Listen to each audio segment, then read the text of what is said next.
Good morning दोस्तों, आप सभी को स्वागत है मेरे यूट्यूब चैनल में।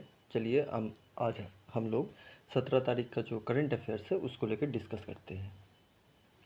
देखिए, पहला सवाल है, India has been elected to which UN body for 2026 to 28 term.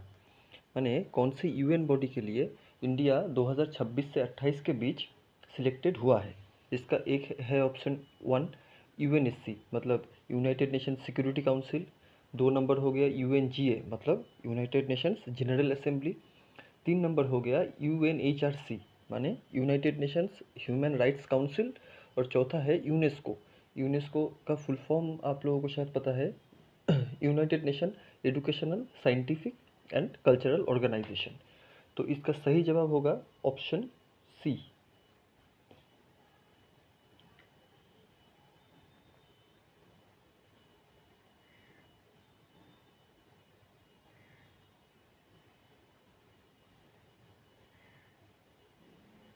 इसका सही जवाब होगा यूएनएचआरसी। इसमें इंडिया सिलेक्टेड हुआ है। ये 7th टाइम हुआ है कि इंडिया इसका मेंबर बन गया है। और ये जो यूएनएचआरसी है, इसका जो हेडक्वार्टर है, इसका हेडक्वार्टर है जेनेवा में। जेनेवा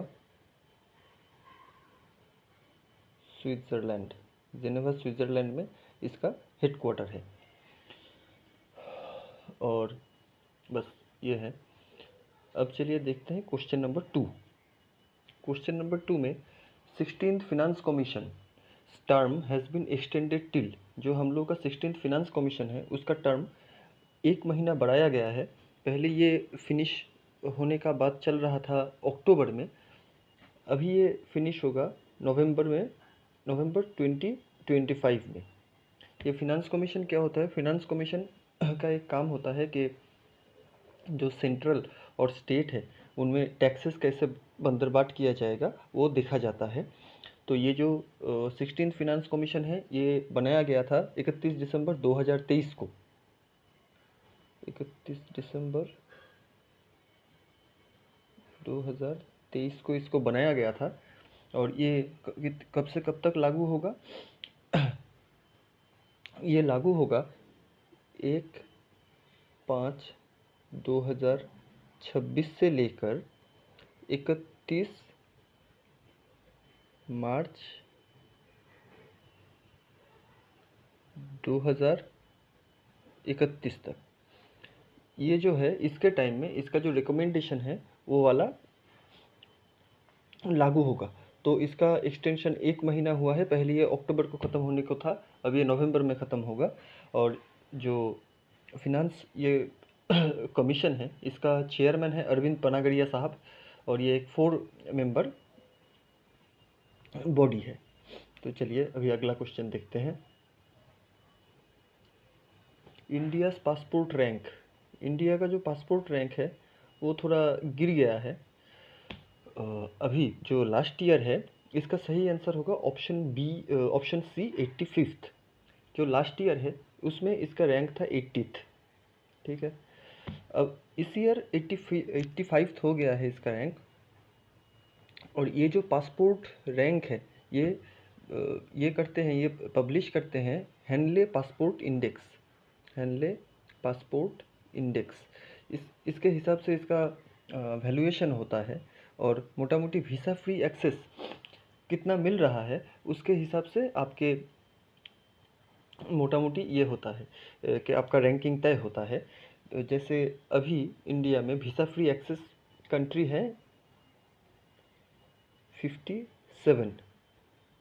इससे पहले जब ये 80th रैंक में था तब इससे कुछ ज़्यादा हुआ कर रहा था, 63 या 65 हुआ कर रहा था।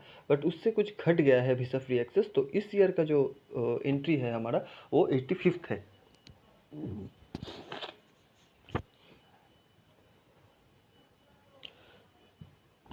अब अगला क्वेश्चन देखते हैं। At which meeting did India reaffirm its 2 state solution for Palestine. हाल ही में एक मीटिंग में इंडिया फिर से ये डिक्टेट किया है कि जो पैलेस्टाइन और इसराइल के बीच जो टू स्टेट सॉल्यूशन है, माने दो अलग अलग लैंड रहेगा जहाँ पे दो देश के निवासी रहेंगे, ये उसी को सपोर्ट करते हैं। ये इंडिया ने बोला है। एनएएम मिनिस्ट्रियल जो मीटिंग हुआ है उसमें, एनएएम का मतलब है नॉन अलाइंड मूवमेंट।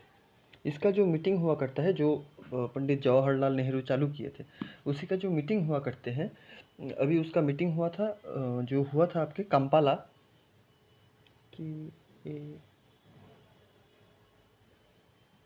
काम्पाला उगांडा में, काम्पाला उगांडा में एनएएम का मीटिंग हुआ था। उसमें इंडिया फिर से अपना जो स्टैंड है वो रीअफर्म किया है।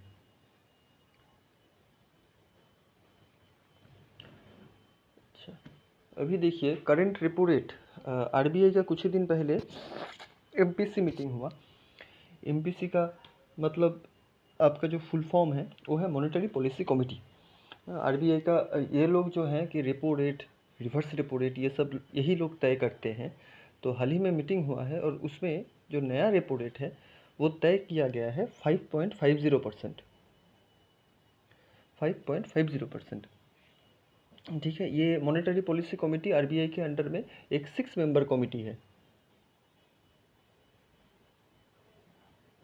तो ये लोग अभी भी जो 5.50 रेपो है, ये प्रीवियस जो मीटिंग है उसमें भी यही था, ये लोग चेंज नहीं किए हैं, फिक्स्ड रखे हैं।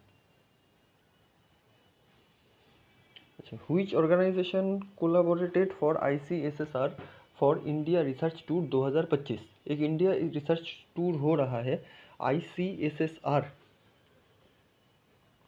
के तरफ से।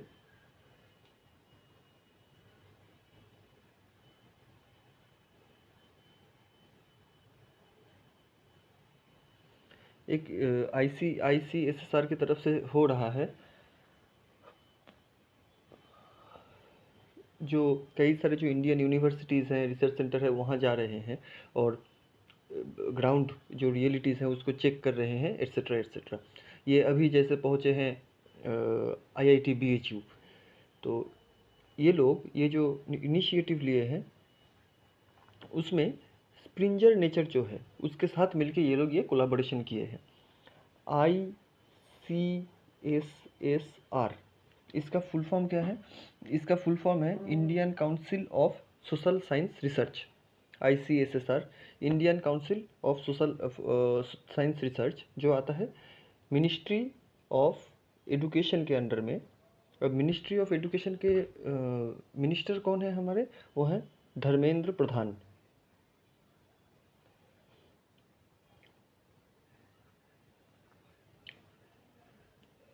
चलिए देखते हैं। अच्छा, अभी बैडमिंटन के लिए एक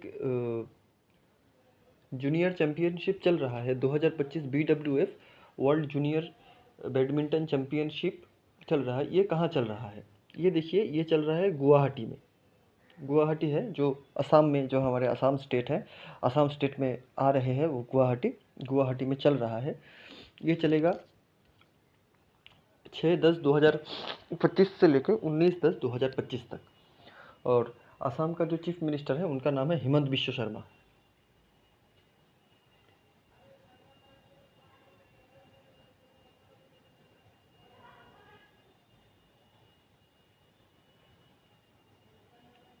यहाँ पे देखिए, एक ये है कि पीएम स्वनिधि स्कीम है। एक पीएम स्वनिधि स्कीम है जो सेंट्रल गवर्नमेंट बैंक के थ्रू देते हैं। उसका सवाल है, PM Svanidhi scheme is primarily aimed at providing collateral free loans to which of the following groups। माने पीएम स्वनिधि लोन किसको दिया जाता है? ये देखिए, ये दिया जाता है स्ट्रीट वेंडर को। ये कोलेटरल फ्री लोन है, माने आप बिना किसी सिक्योरिटी को गिरफ्त में रखते हुए बैंक के आप ये लोन ले सकते हैं। इसमें लोन जो अमाउंट है वो पहले होता है शायद 10,000, फिर 20 और अप टू 50,000 तक थर्ड ट्रेंच में आप लोग ले सकते हैं, जो स्ट्रीट वेंडर के लिए है।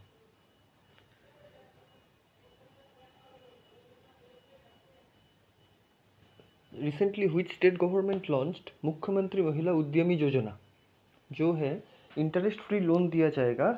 इंटरेस्ट फ्री लोन दिया जाएगा किसको?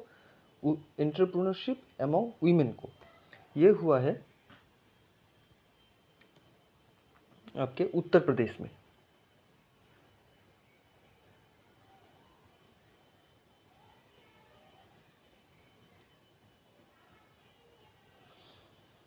ये जो आज की आखिरी सवाल है, ये है कि which state has been declared as India's first fully natural farming state, chemical free agriculture. ये सब जो भी है नेचुरल फार्मिंग हो गया और केमिकल फ्री एग्रीकल्चर हो गया, इसमें आएगा ऑप्शन बी सिक्किम। आज के लिए बस इतना ही था। आज का फुल देखने के लिए thank you. Kindly like, share and subscribe.